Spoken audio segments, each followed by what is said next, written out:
वकील बहू। जनक पेशे से एक बहुत अच्छी वकील थी, लेकिन कहते हैं ना, बहू कितनी भी बड़ी तोप क्यों ना हो, सास के सामने तो भीगी बिल्ली ही होती है। अरे जनक, क्या बात है? आज रोटी नहीं मिली अभी तक। ये तेरा कोर्ट नहीं है जो आज फैसला ना हुआ तो कल की तारीख मिल जाए। रोटी तो रोज वक्त में चाहिए। हाँ। माँ जी, रोटी तो कब की बन गई। मैंने आपको कहा तो खाना खाने के लिए, आपने शायद सुना नहीं होगा। ओहो हो, जज नहीं हूं मैं तेरे कोर्ट की, सास हूं सास। कोई दलील फालतू की मत देना यहाँ। बहुत जानती हूं मैं इन वकीलों को। अपनी बात ऊपर रखने के लिए झूठ बोलने में जरा भी नहीं सोचते। तभी वहां जनक के ससुर आ जाते हैं। अरे भाग्यवान, क्यों बेचारी के काम को कोसती रहती है हमेशा। मैं भी तो था वहां जब ये आई थी तुझे रोटी खाने को बुलाने के लिए। सास को तो अब गुस्सा आ जाता है कि कैसे किसी ने बहू की साइड ले ली। अरे वाह जी वाह, वो तो मैं जानती थी कि कोई ना कोई गवाह तो ये पेश कर ही देगी। पर मैं तो अब सीधा खाना खाकर सोने जाऊंगी। मुझे आदत नहीं है किसी से बहसा बहसी करने की। पता नहीं कैसे ये वकील इतना दिमाग लगाकर खुद तो झूठ बोलते ही हैं, साथ में झूठे गवाह भी ले आते हैं। जनक को सास के ताने सुनने की अब आदत सी पड़ जाती है। एक दिन जनक वकील की ड्रेस पर काला कोट पहनकर कोर्ट के लिए निकल ही रही होती है कि अरे कहाँ चली काला कौवा बनकर? टोक दिया ना। अब कोर्ट तो वकील वाली ड्रेस पहनकर ही जाऊंगी ना। वाह भाई वाह, दामिनी तो मैंने भी देखी है। सन्नी पाजी ने ऐसा ही कोट पहना था और कहा था कि तारीख पर तारीख, तारीख पर तारीख। मतलब कि कोई बात करनी है तो बोलिए, वरना वक्त नहीं है मेरे पास खराब करने के लिए। अरे पता नहीं तुझ में क्या देखा मेरे बेटे ने, सारा दिन वकीलों वाली बहस करती है, भोली भाली सास के साथ। अच्छा सुन, जो इतनी बहस मेरे आगे करती है ना, जरा अपने बॉस से कर ले, जो 1 साल भी ना हुए तेरी शादी को और काले कपड़े पहना दिए।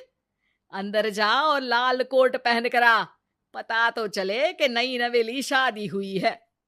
अरे माँ जी, कोर्ट में मेरा बॉस क्या करेगा? ये तो पूरे देश की ड्रेस है वकीलों के लिए। लेकिन सास तो ठहरी सास। अच्छा, तो कोई जरूरत नहीं है 2-4 साल कोर्ट जाने की। शादी थोड़ी पुरानी हो जाए तब इजाजत दे दूंगी मैं तुझे काले कपड़े पहनने की। अब क्या था, मन मारकर जनक को लाल रंग का कोट पहनकर कोर्ट जाना पड़ता है। उसके जाने के बाद आहा, बढ़िया, ये पूरे देश की ड्रेस की बात करने वाली। अरे पहना दिया ना लाल कोट। अब सास आए दिन या तो जनक को उसके काम का ताना देती या फिर उसका काम छुड़वा देने की धमकी। तंग आकर एक दिन जनक पति से कहती है, मैं सोच रही हूँ कि कोर्ट जाना बंद ही कर दूं। अरे क्यों यार, इतना अच्छा करियर है, क्यों छोड़ने की सोच रही हो? अरे लाल रंग का कोट पहनकर जाना पड़ता है।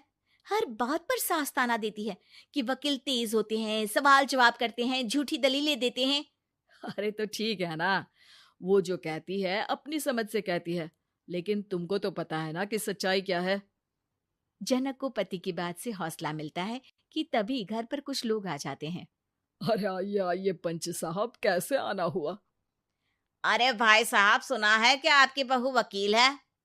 तभी वहां सास आ जाती है। हाँ है तो, लेकिन क्या हुआ? फिर कहीं बहस कराई क्या? अरे हम तो खुद दुखी है उसके व्यवहार से। अरे भाभी जी, आपको तो पूरा मोहल्ला जानता है कि आप कितना बोलती है। फिर हम यहाँ बहू रानी की कोई शिकायत नहीं, बल्कि अपनी परेशानी लेकर आए हैं। ससुर जी खुश हो जाते हैं। हाँ हाँ, मैं भी बहू को बुलाता हूँ। जनक वहां आती है, सबको नमस्ते करके बैठ जाती है।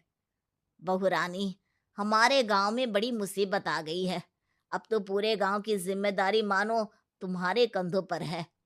अरे ना ना, इससे तो घर की जिम्मेदारी पूरी नहीं होती, ये गांव की जिम्मेदारी क्या लेगी? भाभी जी, आप चुप हो जाओ। यहाँ पढ़े लिखे लोगों की बात हो रही है। आप जाओ, जरा रसोई से सबके लिए चाय लेकर आओ। अब मैं कॉफी लूंगी। हाँ हाँ, वकील साहिबा के लिए कॉफी। सास सर पैर सब पटक कर वहां से निकल जाती है। बहू, गांव में पानी नहीं आ रहा है, पड़ोसी राज्य ने हमारा पानी रोक रखा है। इसका मामला तो बड़े कोर्ट में चलेगा पंच जी, लेकिन ऐसा क्यों? वो राज्य हम लोगों से पानी के पैसे मांग रहा है। अब आधे गांव में पानी की सप्लाई खत्म हो गई है बहुरानी। अच्छा पंच साहब, बात गांव की है तो मैं जरूर केस लड़ूंगी। यहाँ एक बार फिर सास की एंट्री हो जाती है। अरे वाह जी वाह, ये काम करवा लो, आप हमारी बहू से बहुत अच्छा करती है। मैं हूं सीधी सादी सास। इस लड़की ने कैसे लड़ लड़ कर मुझे साइड कर रखा है, ये तो अब आपको पता चल ही जाएगा। अरे भाभी जी, आपकी आवाज तो पूरे गांव को सुनाई पड़ती है जब आप बहू रानी को सुंदर वचन सुना रही होती हैं। अरे वकील बहू मिली है, फक्र करो फक्र। हाँ जी हाँ, सारी फकर तो हम लोग ही करें। खैर, अब जो केस लड़ेगी और पानी गांव में आ जाता है तो पंच साहब लिख कर देना होगा कि हैंड पाइप में सबसे पहले मेरी बाल्टी और घड़ा भरेगा। अरे फिर तो हम बहू रानी के नाम पर घर पर ही सप्लाई दे देंगे, लेकिन ये इतना आसान नहीं है। बहू, गांव के पास अभी वकील करने की भी पैसे नहीं है तो। अरे पंच साहब, ये मेरे गांव का मामला है, मैं आपसे एक भी पैसा नहीं लूंगी। सास को बहू की बात पर गुस्सा आ जाता है, लेकिन सबके जाने के बाद झनक मन लगाकर गांव की परेशानियों को दूर करने में लग जाती है। और वो दिन भी आता है कि झनक केस जीत जाती है। अरे आज तो प्लम्बर आकर घर तक पाइप लगा गया है। खुश हो जाओ, मेरे कारण तुम लोगों को घर के अंदर ही पानी मिल जाएगा।